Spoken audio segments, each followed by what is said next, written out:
Batman secretly enters Gotham City and gathers his Bat family to him to take on Failsafe and Captio for the soul of Gotham City. We're going to talk about it right here in our review of Batman number 148 from DC Comics. See you in 3. Welcome back to Comical Opinions. This is our review of Batman number 148 from DC Comics. Well, wait a minute. You might say to yourself, wait a minute, Comical Opinions doesn't review Marvel and DC stuff. Why are you reviewing a DC comic? Well, that's a good question. If you're a follower of our YouTube channel, please subscribe if you aren't. We put out a viewer poll that said if we were to review one DC comic this week and one Marvel comic this week, what would it be? And the answer came back, Batman number 148. Now, the Marvel comic is still voting, so we'll see, but it's a good bet. It's going to be Ultimate's number one. So stay tuned for that. If that's the winner, that's the one we're going to review. But here we are with Batman number 148, which we currently review DC stuff with our partners over at Weird Science DC Comics. So it's not like we're a stranger to DC Comics, but that's a separate channel for a different purpose. But here we are. Before we dig in, let's talk about what happened in Batman 147. So Bruce regrouped in an off-the-grid cabin in the middle of the woods somewhere. He used that time to build himself a new batsuit. The only Robin who either was smart enough to figure it out or had the time to figure it out was Tim. Tim came out with supplies and food and said, hey, you got to eat, old man, and if we're going to beat this thing, we got to work together. Batman develops a new batsuit, for lack of a better term, also something for Tim as well, and they decide to head back into Gotham to put down Failsafe and Captio and put it into their shenanigans. Meanwhile, Damian figures out that Failsafe is not the robotic body housing the mind of Bruce Wayne, and that he is in fact Zur-En-Arrh. Zur-En-Arrh captures him, ties him up, and says, if I can't rely on any of the Robins that exist, I'm going to make my own. And so he makes his own Robin, which is a clone of another character. And while all that is happening, Vandal Savage is now the police commissioner. Hell is breaking out all over Gotham City, and Captio has devised this plan with Failsafe / Zur-En-Arrh to rehabilitate Batman's rogues, whatever that means. That brings us into Batman number 148. We begin with a brief flashback showing the subtle manipulations Daniel Captio used on a young Bruce Wayne to encourage him to create the Zur-En-Arrh construct in his mind. Bruce isn't particularly comfortable with that whole idea, but eventually he does give in and create Zur-En-Arrh after his first year, as the way he describes it, as a safeguard measure. But of course, we all know that that turns out badly. We jump forward to the present, and Mayor Nakano and the new police commissioner of Vandal Savage. It doesn't make sense. Don't bother. Half the stuff in this series doesn't make sense. They get into a heated debate over Batman's authoritarian moves because they still are operating the assumption that Failsafe is actually Batman. The Failbots, as Oracle or Batgirl calls them, are guarding this roads in and out of Gotham, completely cutting off the city. And Failsafe has erected a force field over the entire city. So Gotham, for all intents and purposes, is cut off from the rest of the world. Military can't get in. Nobody can get in. Then Savage says, well, I'm old enough that I've been in enough battles and wars to know that when I need help, I got to call for help. So he reaches out by calling Amanda Waller for reinforcements. Elsewhere, Batman calls in reinforcements of his own by calling all his Robins and anybody else who will listen to a cave underneath Gotham City. Not the original Batcave, a different cave, but a cave's a cave when you got a bat in it, right? So remotely, he tells Signal and anybody that's fighting with him how to take out the Failbots from his previous fights with the Failbots in and around Blackgate. And then he devises a plan. It's simple. He's going to hit Failsafe directly with Red Hood together. Nightwing is going to sneak into Blackgate. Yeah,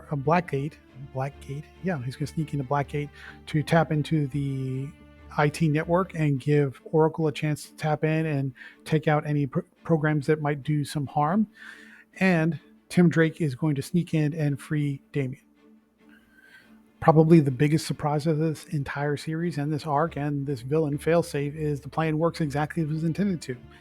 Tim sneaks in, frees Damian. The two Robins fight the cloned Robin that is working for Failsafe, who we hear through the conversation is actually a cloned version of Bruce Wayne. So effectively, Failsafe created his own Robin using Bruce's DNA. Nightwing gives Oracle the opening she needs to destroy Failsafe's computer programs, which turn off or prevent the machine that was supposed to rehabilitate the rogues in whatever it was supposed to do. It was never explained. And Batman and Red Hood attack Captio and Failsafe together head on, and they eventually win. But there's a twist. Of course, there's a twist.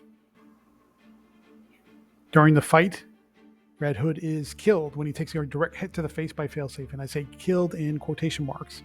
After a flashback, we learn that Jason was given a small amount of the Lazarus serum and placed it in his suit as a backup because he volunteered to allow Failsafe to kill him in an act, and by killing him, Failsafe sees that he's now murdered somebody, and it just shuts him down. So now he's completely shut off because he recognizes he did the exact thing he wasn't supposed to do, which is to kill someone. However, Jason, of course, is not dead because the Lazarus serum that is placed in his suit as basically a resurrection failsafe, for lack of a better term, brings him back to life, and then all is right with the world. Failsafe is captured, Captio is captured, Damian is free, heroes pose, family gets together. It's a big splashy ending, and it literally says the end. That's it. That's the end of the Failsafe arc. Now, wait a minute. You might ask yourself, Failsafe is just deactivated because he witnessed the dead body that somebody that he thought he had murdered, and he's just shut down. That's it. There's no cliffhanger, all that build up to get Failsafe to be like this formidable, insurmountable villain that even the Justice League couldn't defeat. And it's all done just like that. He witnessed somebody dying because he thought he killed him, and that's the end of it. The answer is yes. That's it. There's no part two. There's no epilogue. There's nothing after that. Presumably, what happens, and we're guessing here, that Amanda Waller does show up now that the Failbots are destroyed and the force field is taken down off of the Gotham City, and then she will take Failsafe's body away to do something with it, presumably with the build up or the introduction or the leading up to whatever's going to happen in Absolute Power this summer. But yeah, for all intents and purposes, if you just stop the story right here, Failsafe is dead and turned off completely. So let's talk about the good and the bad. What do we like about Batman number 148? For better or worse, the Failsafe arc is concluded, which is the first major arc that's kicked off Chip Zdarsky's run. Batman is back in Gotham City and not being hunted by a maniacal robot. And the Bat family does get together with a couple new nifty costumes.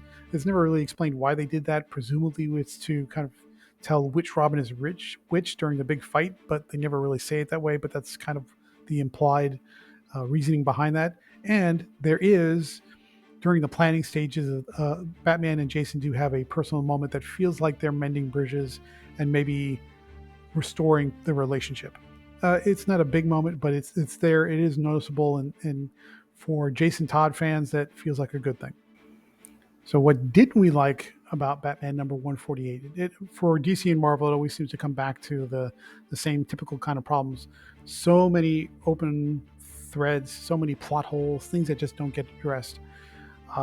If all it took to shut Failsafe down was to trick him into believing that he killed somebody, there are a dozen different ways Batman could have done that right from the very beginning, much easier with much less complication and headaches. He could have, done a projection of on a hologram. He could have borrowed a dead body from the morgue, made it seem like Failsafe killed him during one of their fights. There's like a dozen different ways you could dream this up that would have been so much easier and simpler, and it's a waste. Why do the Robins have new suits? It's implied that it's just to keep telling them apart during the fight, but that seems like a lot of extra work for very little payoff. During the final fight, Captio utters a magic phrase that appears to give Bruce some temporary pain, but it doesn't really do much beyond that. And it's like, okay, what was the point of inserting that little scene just to do nothing with it? What was the curing magic machine supposed to do with the Batman's rogues? It seemed to kind of give them some pain when they were testing it out on Riddler, but they really never showed what it's trying to do or how it was supposed to be a big deal. There's just no payoff in that plot thread. Why is Vandal Savage commissioner of the police department?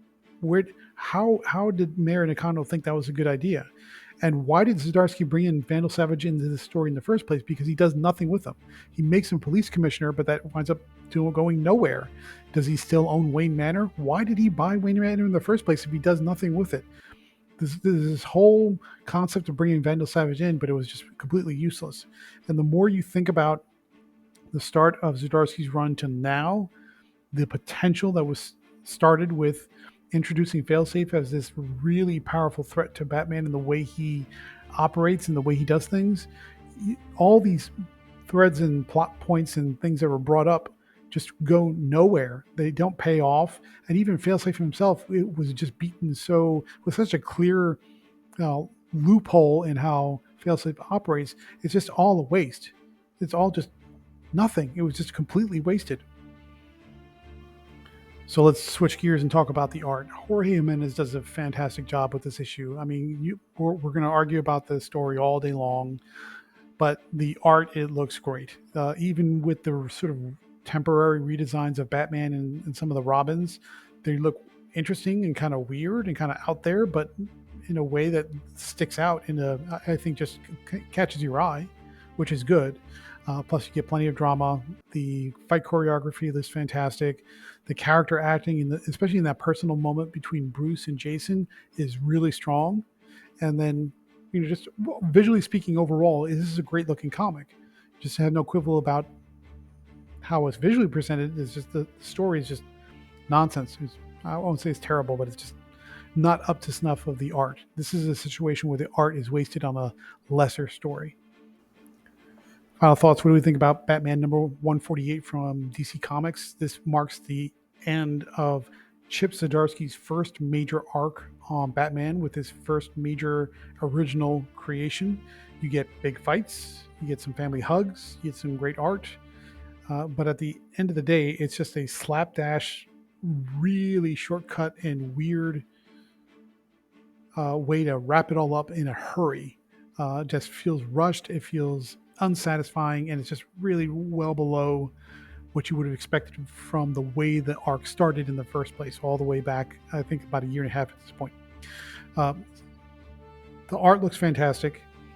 And sure, yeah, potentially, even though it doesn't say it outright, you could see how this story is leading, or at least sets up the connection between Amanda Waller and Failsafe to lead into Absolute Power. But I mean, as far as big major villain introductions, new villain introductions with so much potential, this was an absolute terrible way to squander that villain. I'm talking about Failsafe. Therefore, we're going to give Batman number 148 from DC Comics a 5.8 out of 10. It seems low. The art makes up for a lot of it, but you can't get away from the fact that this was a rushed, I won't say lazy, but really slapdash way to get to the finish line. But what do you think? Are you a fan of Zdarsky's writing on Batman? If you are, give me a thumbs up. If you think it's not great writing, and if you think Failsafe is wasted as we do, leave a comment down below and let me know what you think. Otherwise, thank you for joining, and please stay tuned for the outro for the next review.